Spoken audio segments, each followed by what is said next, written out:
El reino de la materia almacena sus tesoros en muchos niveles. Hasta hace poco pensábamos que solo había uno. No teníamos ni idea de que existían otros. Cuando encendemos una cerilla, una reacción química libera la energía almacenada en las moléculas. Los viejos enlaces químicos se rompen y se forman otros nuevos. Las moléculas adyacentes comienzan a moverse más rápido y aumenta la temperatura. Enseguida, el proceso empieza a autopropagarse. Es una especie de reacción en cadena. La energía representada por una llama había estado encerrada, puede que durante muchos años, en los enlaces químicos entre los átomos, bajo la mediación de los electrones que giran alrededor de su núcleo. Cuando encendemos una hoguera, liberamos esa energía química oculta. Pero hay un nivel de materia más profundo que alberga otro tipo de energía. En el corazón del átomo está su núcleo. Ese tesoro oculto se forjó hace miles de millones de años en calderas estelares lejanas, mucho antes de la formación de la Tierra. Eso es lo que impulsa a las estrellas. Arrebatar este conocimiento de la naturaleza es un rito cósmico de iniciación. Los seres de cualquier mundo posible, lo suficientemente inteligentes como para adentrarse tanto en el laberinto de la naturaleza, deben tener cuidado. No hay que subestimar el secreto de la luz de las estrellas.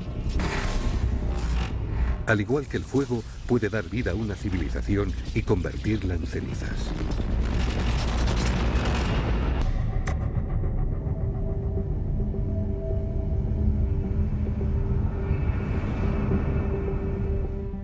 ¿Qué es un átomo? ¿De qué están hechos? ¿Cómo se unen? ¿Cómo puede algo tan pequeño como un átomo albergar tanto poder? ¿De dónde proceden los átomos?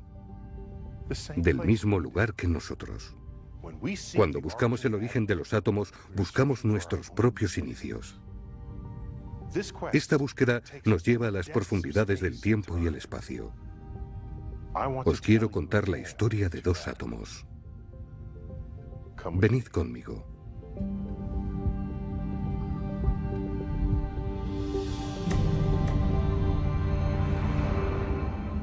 Hace mucho tiempo, antes de que existiera la Tierra, había una brizna de gas frío y fino. Estaba formada por los átomos más simples que estaban gravitacionalmente atraídos el uno al otro. Así, la nube creció.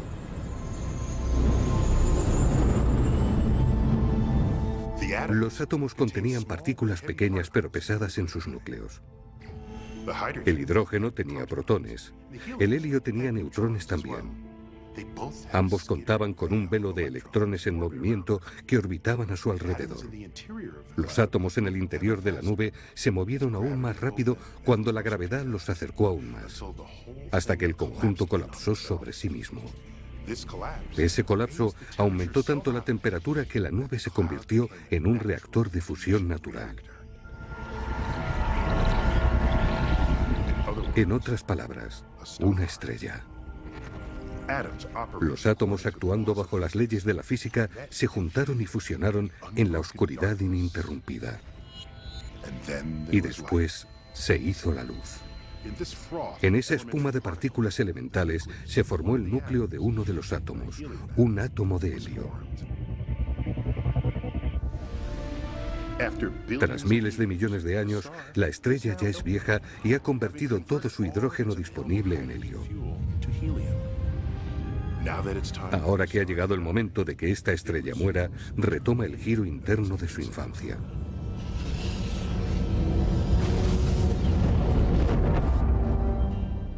¿Podéis encontrar nuestro átomo de helio? Se unió a otros dos para convertirse en uno de nuestros héroes, un átomo de carbono. Eso es lo que ocurre en el corazón de las estrellas. Pronto nuestro átomo de carbono saldrá de esta gigante roja y se adentrará en el océano interestelar del espacio. Lo hemos teñido de azul para que podáis encontrarlo en esa inmensidad. Mientras tanto, en otra parte de la galaxia,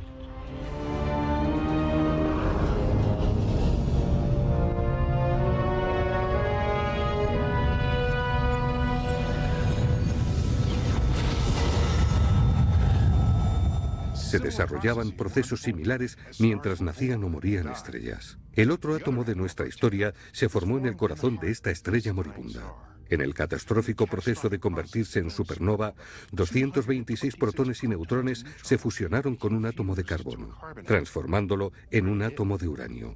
Hemos teñido al otro átomo protagonista de rojo para que podáis seguirlo en su odisea a través del tiempo y el espacio.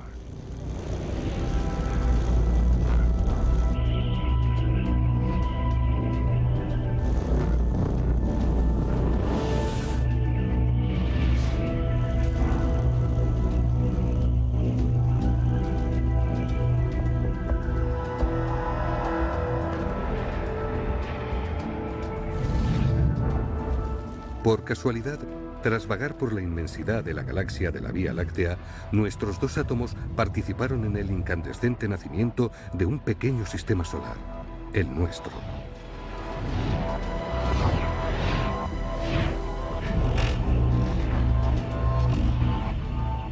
Nuestro átomo de carbono recorrió una larga distancia para formar parte de un pequeño planeta. Tras miles de millones de años, se unió a una molécula extremadamente compleja que tenía la peculiar capacidad de hacer copias virtualmente idénticas de sí misma. El átomo de carbono desempeñó su diminuto papel en el origen de la vida. En todas sus reencarnaciones, nuestro átomo de carbono no ha tenido conciencia de sí mismo ni libre albedrío. Es tan solo un engranaje sumamente pequeño en una inmensa maquinaria cósmica que se rige según las leyes naturales. ¿Y qué le ocurrió al otro átomo? El átomo de uranio formado en la supernova.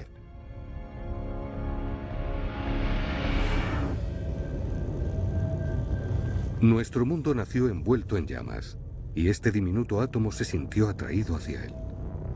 Puede que viajara en la onda explosiva de la supernova, o que quizá lo atrajera la gravedad de nuestro Sol, adentrándose a más y más profundidad hacia el interior, más parecido todavía a un infierno. La superficie de la Tierra enseguida se enfrió, pero el interior permaneció fundido. El magma circulaba lentamente y nuestro átomo de uranio fue transportado a lo largo de las eras desde el profundo interior de vuelta a la superficie. Pese a las altas temperaturas y presiones del interior de la Tierra, la integridad de nuestro átomo nunca se vio amenazada. Los átomos son pequeños, antiguos, resistentes y duraderos. Todo está compuesto por átomos, incluidos nosotros. Sin embargo, hasta los últimos años del siglo XIX no conocíamos la frenética actividad que hay dentro de ellos. Y aquí es donde nuestros dos átomos de confines opuestos de la Vía Láctea se encuentran por fin. Ocurrió en París.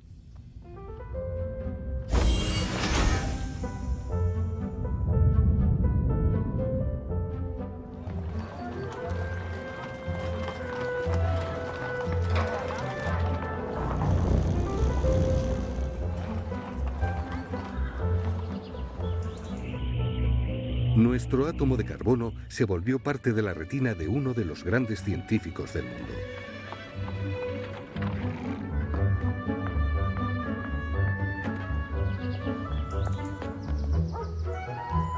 Esto sucedió pocos años después del descubrimiento de los rayos X. Maggie Curie y su marido y compañero de investigación Pierre querían saber cómo un fragmento de materia lograba que se viera a través de la piel y hasta de las paredes. Saber que había lugares excepcionales en el mundo en el que las piedras, ricas en uranio, poseían esas extrañas propiedades, inspiró a Maggie en su búsqueda científica. El mineral marrón, que seguía mezclado con agujas de pino, procedía de la parte de Europa del Este, ahora conocida como República Checa. Pero este material era muy poco habitual. Hasta para extraer cantidades muy pequeñas se necesitaba un esfuerzo intenso y prolongado.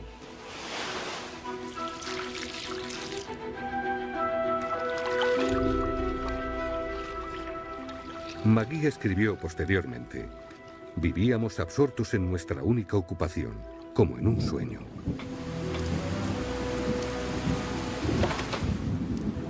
Trabajaron bajo las peores condiciones posibles para refinar el material y lograr algo llamado pechblenda, que contenía entre un 50 y un 80% de uranio. Eso fue todo un logro, pero Maggie y Pierre buscaban algo más excepcional. Tardaron 3 años en procesar toneladas de mineral para aislar tan solo una décima parte de un gramo de una sustancia a la que Maggie llamó radio. Maggie y Pierre habían descubierto un elemento completamente nuevo. Los Curie demostraron que al radio no le afectaban en modo alguno las temperaturas extremas. Eso era extraño. La mayoría de los objetos sometidos a un calor tan intenso cambiaban drásticamente. Pero había algo más. Emitía energía de forma espontánea, no a través de reacciones químicas, sino mediante un mecanismo desconocido. Maggie Curie llamó a este nuevo fenómeno radioactividad.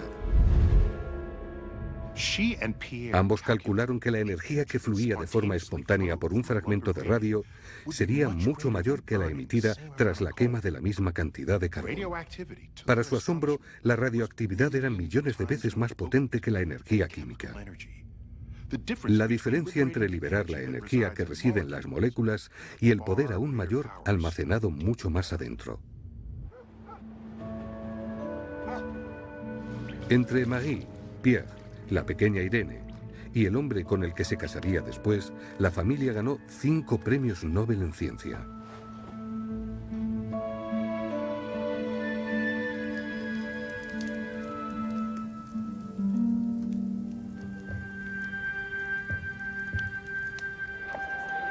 Las botellas, los tubos y frascos de pegblenda que habían refinado dejaban un residuo de partículas de radio. Eran tan potentes que iluminaban el laboratorio por la noche. Como escribió Maggie unos años después, aquellos tubos brillantes eran como estrellas terrestres en esa pobre y tosca cabaña.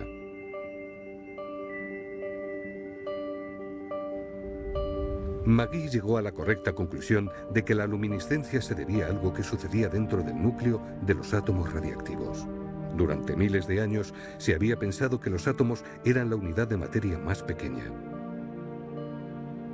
Las estrellas terrestres de los Curie demostraban que dentro del átomo existía un mundo posible en el que interactuaban partículas aún más diminutas.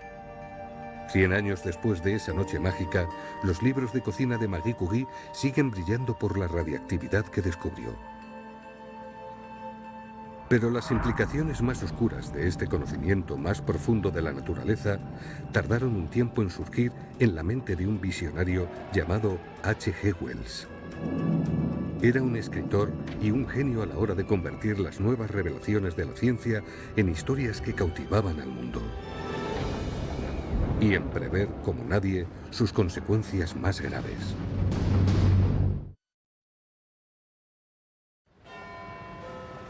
El escritor H.G. Wells, quien primero imaginó máquinas del tiempo e invasiones alienígenas, tuvo una pesadilla acerca de un mundo futuro en el que los átomos se convertían en armas. En su libro The World Set Free, escrito en 1913, acuñó el término bombas atómicas y las lanzó sobre poblaciones civiles indefensas. Ambientó su visión de una guerra nuclear entre Inglaterra y Alemania en el futuro imposiblemente lejano de la década de 1950.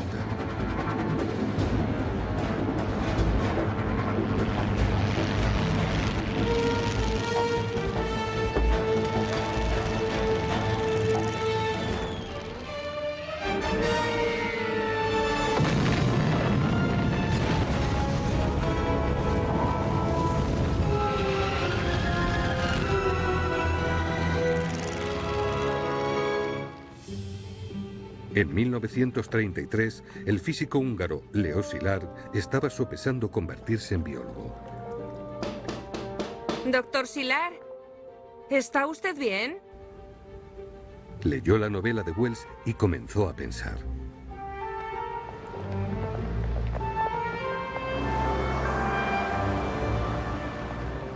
Szilard sabía que los átomos están formados por protones y neutrones en su interior y un velo de electrones en movimiento en el exterior.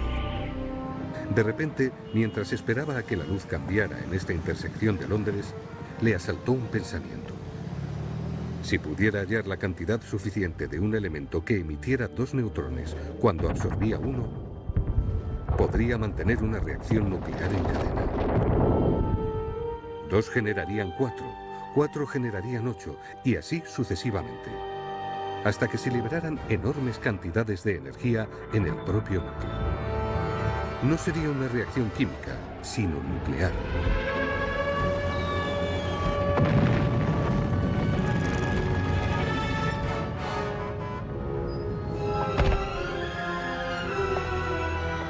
En ese momento nuestro mundo cambió.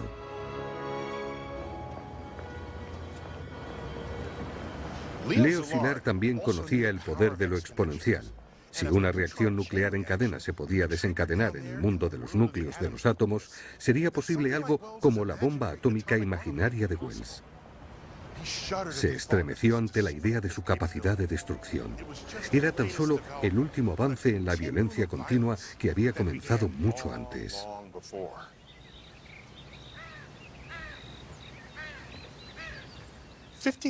Hace 50.000 años, todos los seres humanos eran grupos nómadas de cazadores y recolectores. Se comunicaban en zonas limitadas llamándose los unos a los otros. Es decir, a la velocidad del sonido, unos 1.200 kilómetros por hora. Pero en distancias más grandes, solo podían comunicarse tan rápido como pudieran correr. Hace unos 12.000 años, alrededor de la misma época en la que se inventó la agricultura, desarrollaron el poder de matar a una mayor distancia. El radio para asesinar se expandió a la distancia a la que se podía lanzar una flecha con un arco, y podían matar a una persona con una sola flecha. Nuestros antepasados no eran especialmente belicosos, porque eran muy pocos y tenían tanto terreno disponible en aquel entonces que trasladarse era preferible al conflicto armado. Usaban sus armas casi exclusivamente para cazar. Lo más probable es que su horizonte de identificación fuera pequeño. Solo incluía a los otros miembros de su grupo de entre 50 y 100 personas. Pero su horizonte temporal dio un gran salto. Trabajaron duro y durante mucho tiempo plantando cultivos en su presente para poder cosecharlos varios meses más tarde. Pospusieron la gratificación inmediata en favor de una ventaja futura. Comenzaron a planificar para el futuro.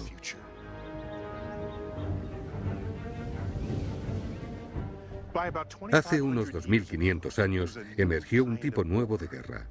Los territorios conquistados por Alejandro Magno se extendían desde Macedonia hasta el Valle del Indo. Ya había muchos individuos en el planeta Tierra que debían lealtad a grupos compuestos por millones de personas. En las grandes distancias, la máxima velocidad, tanto de comunicación como de transporte, era la velocidad del barco y el caballo. Arquídamo III, rey de Esparta, era famoso por su inquebrantable valor. Disfrutaba participando en combates cuerpo a cuerpo con el enemigo. Sin embargo, se dice que la primera vez que vio un proyectil lanzado por una balista, gritó con angustia: «Oh, Heracles, el valor del hombre ha muerto».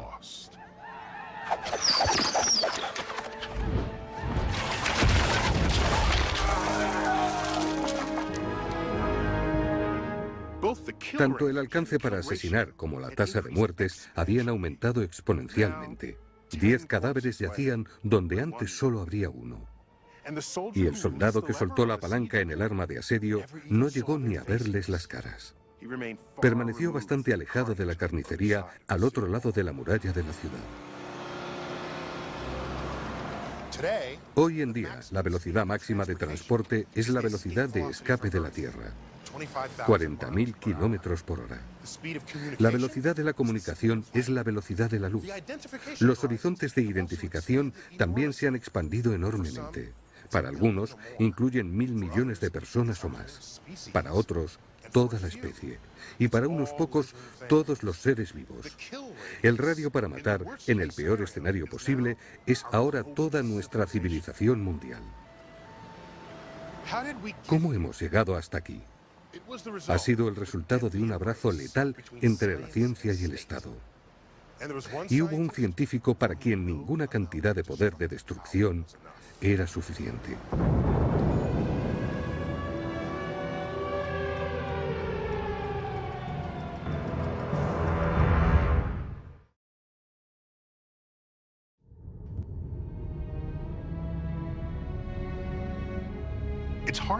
Es complicado señalar el momento preciso en el que comenzó la Primera Guerra Nuclear. Algunos se remontan a la primera flecha que pasó por encima de los árboles. Otros afirman que comenzó mucho después, con 3 mensajes.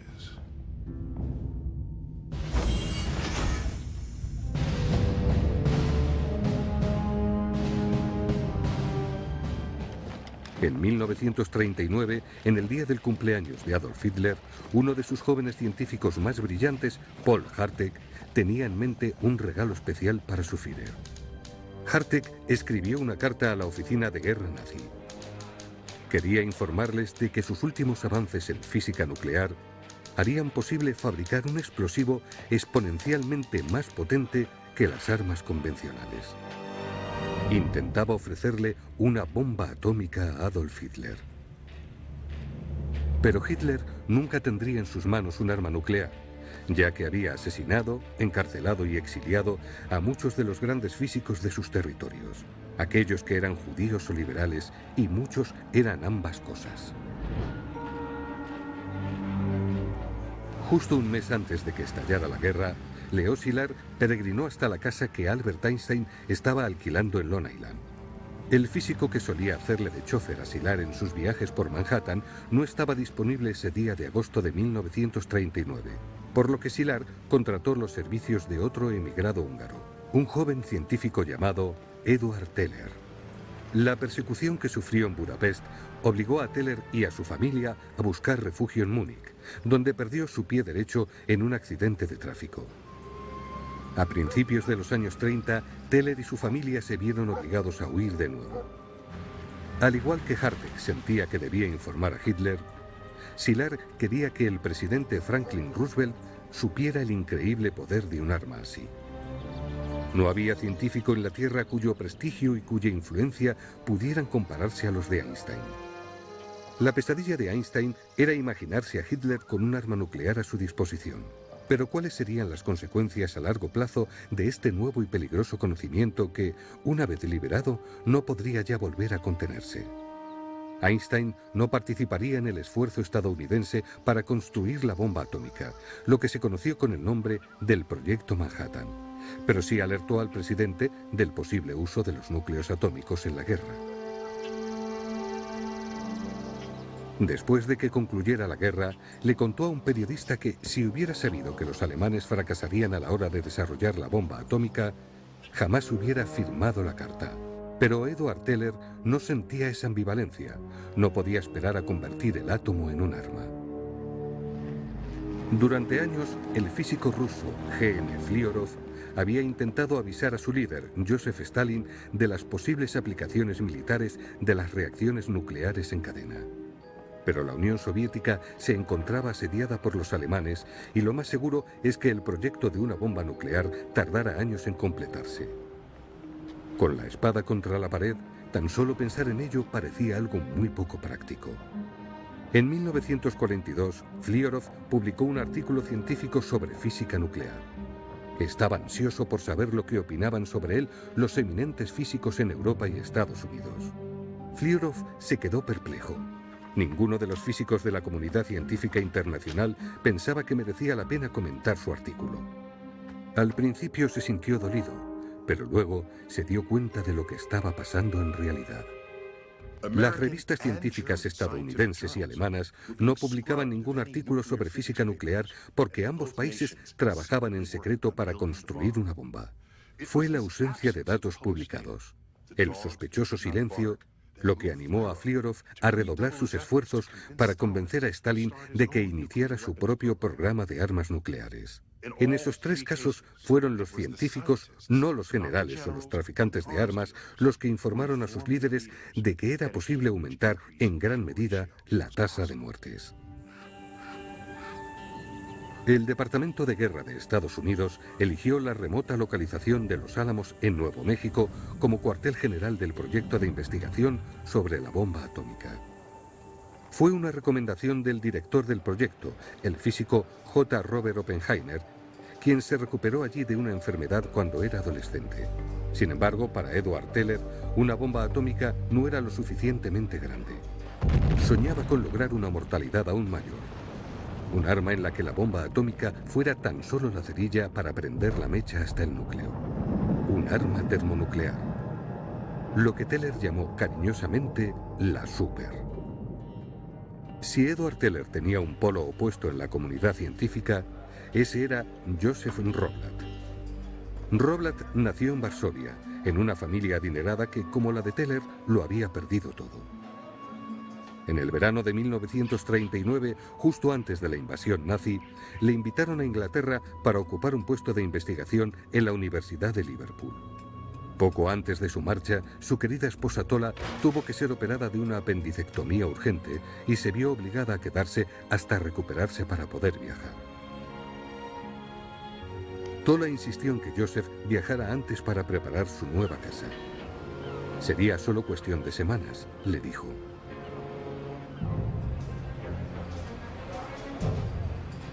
El reto era hallar la mecha química que desencadenara la reacción nuclear en cadena imaginada por primera vez por Leo Szilard en Londres. Los científicos e ingenieros se decían a sí mismos que estaban evitando un grave peligro al construir una bomba con un poder de destrucción sin precedentes. Se podía confiar en su gobierno. Nunca usarían un arma así en un acto de agresión. No como otros gobiernos. Esos científicos atómicos fueron los primeros en ver la construcción de armas nucleares con una forma de disuadir acerca de su uso. El miedo de que Hitler tuviera una bomba atómica fue la razón que impulsó el Proyecto Manhattan. Aún así, cuando Alemania se rindió y Hitler murió, de los miles de científicos que trabajaban en esa bomba, solo dimitió uno: Joseph Roblat. En los años posteriores, cuando le preguntaban sobre su decisión, siempre rechazaba cualquier insinuación de que lo había hecho por superioridad moral. Solamente sonreía y decía que la verdad es que echaba desesperadamente de menos a su mujer, quien no pudo marcharse de Varsovia y a la que había perdido la pista en el caos de la guerra. Cuando el conflicto terminó en Europa, Roblat tuvo la oportunidad de ir a buscarla, pero nunca la encontró. Solo vio su nombre en una lista de fallecidos. Tola había perecido en el Holocausto, exterminada en el campo de concentración de Belzec. Aunque Roblat vivió 60 años más, nunca volvió a casarse. De los 3 países que intentaron fabricar la bomba durante el conflicto, solo Estados Unidos logró completarla con éxito antes del final de la guerra.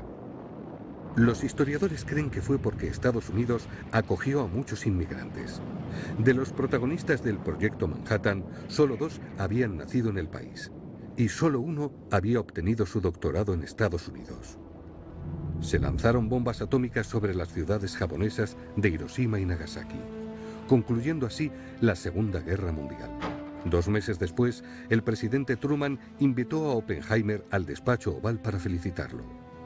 Para disgusto de Truman, Oppenheimer no estaba de ánimo para celebrar nada. Señor presidente, siento que tengo las manos manchadas de sangre. No sea necio. Si alguien tiene las manos manchadas de sangre soy yo y no me preocupa en absoluto. ¿Cuánto tiempo pasará hasta que los rusos consigan la bomba? Nunca. No dejes que ese científico llorón vuelva a acercarse a mí nunca más. ¿Me has oído? Menos de 4 años más tarde, los rusos explotaron su propia bomba nuclear. Y poco después, ambos países lograron crear supers, bombas de hidrógeno termonucleares. La carrera por las armas nucleares que habían iniciado los científicos con esas 3 cartas había tomado un matiz terrorífico. Tras la guerra, los sueños de Teller de lograr un poder asesino mayor se hicieron realidad. A principios de los 50, cuando comenzaron las cazas de brujas de comunistas en Estados Unidos, Teller insinuó que había que retirarle su acreditación de seguridad a Robert Oppenheimer, su antiguo jefe que había dirigido de manera excepcional el Proyecto Manhattan, arruinando la carrera de Oppenheimer.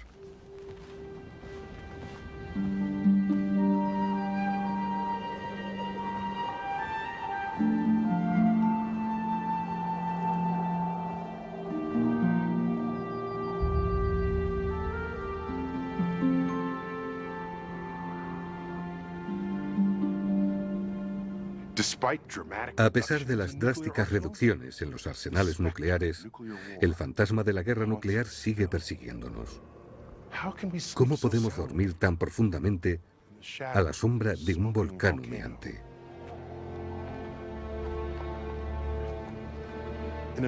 En otra época, hubo quienes se enfrentaron a un grave peligro como si estuvieran inmovilizados en un sueño.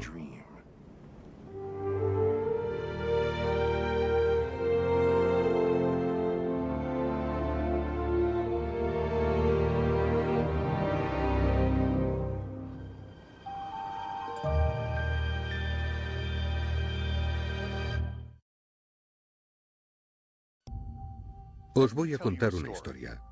Dos hombres entran en un bar.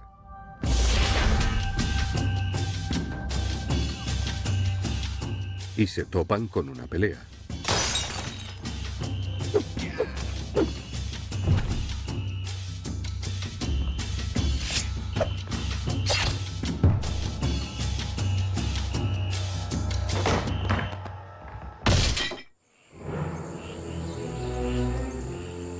Louis-Auguste Sipaguis fue detenido y trasladado a la cárcel de Saint-Pierre, donde lo encerraron en un calabozo.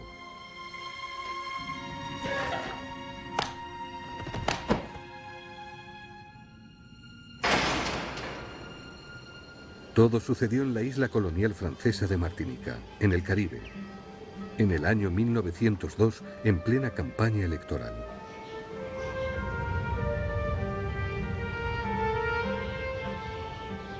En esa mañana de abril, Fernand Clerc salió de casa para admirar las vistas. Era el dueño de todo lo que veía: las fábricas que convertían los árboles de la isla en muebles, los campos de cañas de azúcar y café. Pero pasaba algo extraño. ¿Por qué había escarcha en una mañana tan soleada y cálida? No era escarcha, era la ceniza del volcán llamado Monte Pelé.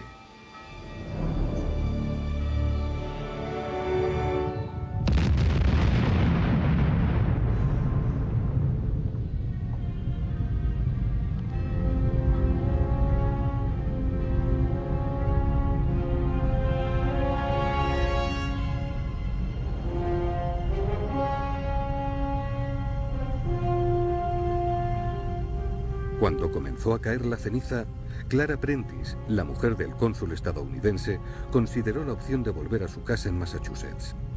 No, eso no era viable. Había organizado una fiesta para la siguiente semana y posponerla era impensable.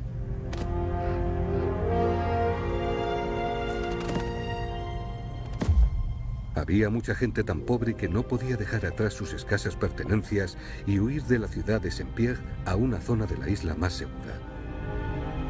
Otros, con más recursos, se marcharon en barcos.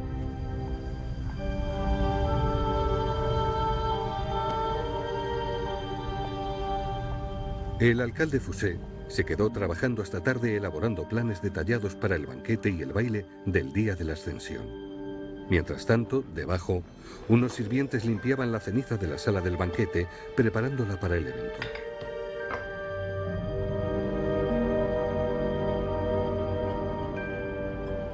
Lo más parecido a un científico en la isla de Martinica era un profesor de educación primaria llamado Gaston Land.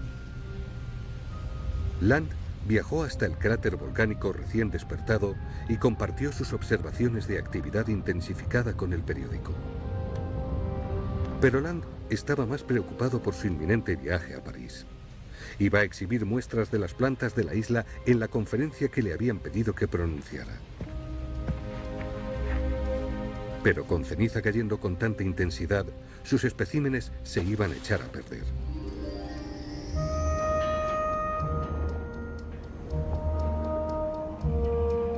El alcalde Fouché se armó de determinación para crear un nuevo cartel. Con ciudadanos, no temáis. Ninguna corriente de lava llegará a la ciudad en el futuro cercano. Existen 7 kilómetros entre el volcán y nosotros. La cantidad de lava debería ser imposiblemente grande como para cruzar los dos inmensos valles y el pantano que nos separa del Monte Pelé.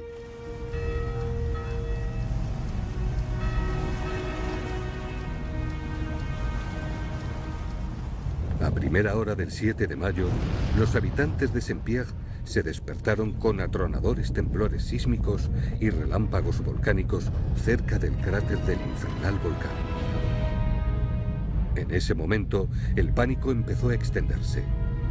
Se enviaron tropas para intentar calmar a la población. Y entonces, justo antes del amanecer de la mañana del jueves del 8 de mayo, el volcán se quedó completamente en calma. El aire era fresco y el mar estaba transparente.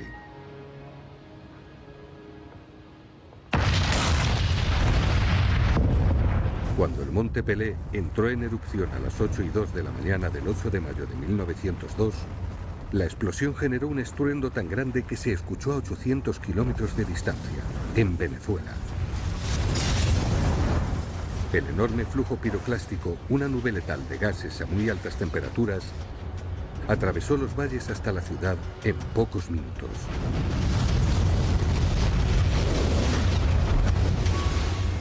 La explosión fue equivalente a la de una cabeza nuclear estratégica.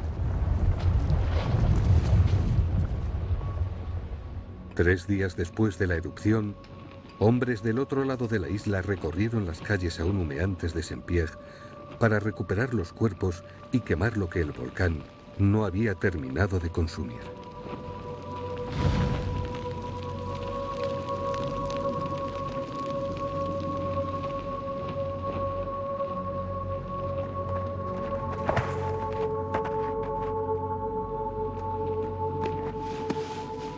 Pocos han experimentado lo que Louis-Auguste Sipaghis soportó y vivió para contar. Cuando el volcán entró en erupción, escuchó unos instantes los gritos de sus carceleros antes de que todo se sumiera en un silencio aterrador. Después, un intenso calor entró por la pequeña rendija de su celda. Saltó repetidamente para evitarlo. Aún así, sufrió quemaduras graves hasta los hombros. Su agonía se prolongó durante 3 días, sin ningún otro alivio que la humedad de las paredes de su celda. La sentencia que le envió al confinamiento en solitario en un calabozo de gruesas paredes le había salvado la vida. Fue uno de los 2 supervivientes de los 30.000 habitantes de Saint-Pierre.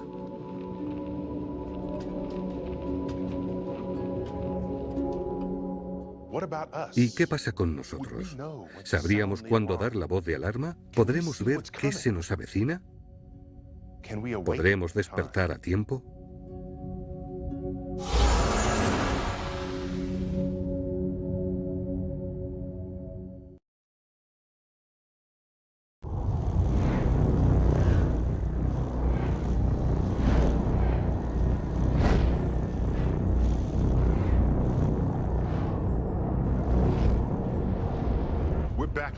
Volvamos a seguirle la pista a uno de nuestros 2 átomos, el de uranio. Un átomo de uranio es inestable por naturaleza. Antes o después acaba descomponiéndose. Una partícula de su núcleo se escapa, transformando el átomo de uranio en un elemento completamente nuevo, el torio. Estamos volando a través del fuego cruzado de la desintegración radioactiva. Las partículas subatómicas se mueven como balas por la fina estructura de la vida, arrebatando electrones de sus moléculas. Así es como afecta la radiación ionizante a los seres vivos.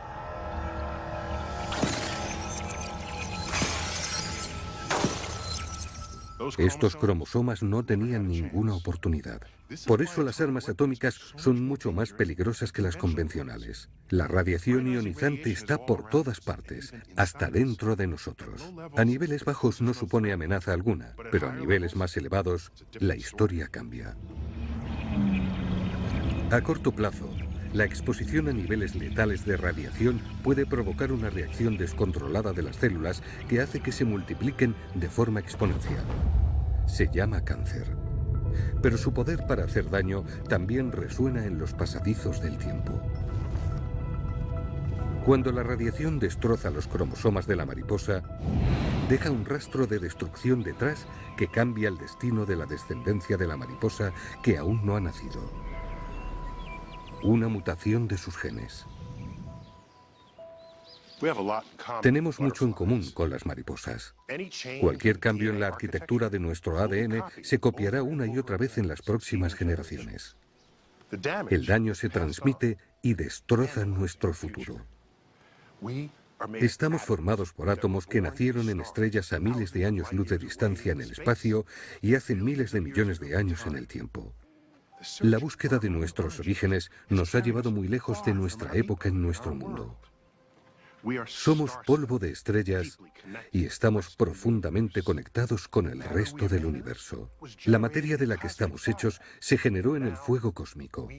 Y ahora, nosotros, colecciones ambulantes de 7.000 cuatrillones de átomos intrincadamente agrupados a través de eones, hemos encontrado una forma de aprovechar ese fuego cósmico oculto en el corazón de la materia.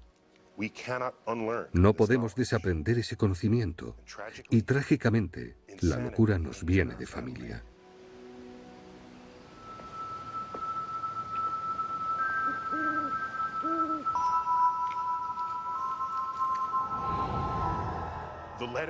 A las cartas que escribieron los científicos para comenzar esta pesadilla, le siguió otra. En esta, una carta al planeta, se afirmaba que este nuevo conocimiento de la física requería una nueva forma de pensar. ¿Elegiremos la muerte porque no podemos olvidar nuestras disputas? Hacemos un llamamiento a los seres humanos como seres humanos. Recordad vuestra humanidad y olvidaos de lo demás.